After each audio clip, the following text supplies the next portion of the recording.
وبث فيها من كل دابة، پھر اللہ نے بے شمار جاندار دنیا میں پھیلا دیے۔ صرف انسان ہی کو دیکھ لو، 8 ارب کے قریب انسان ہیں، تو اتنی دنیا کو پھیلا دینا، اتنے جانداروں کو بنا دینا اور پھر سب کو رزق پہنچانا، اس پہ اگر غور کرو گے تو اللہ سمجھ میں آئے گا۔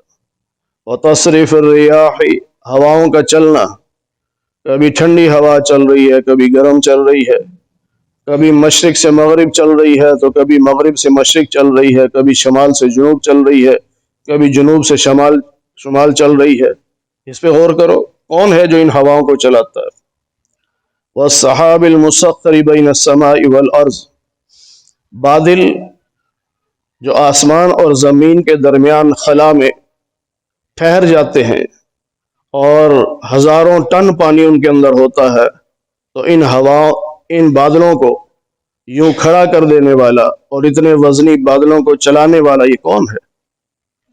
لآیات لقوم یعقلون، یہ نشانیاں ہیں عقل والوں کے لیے۔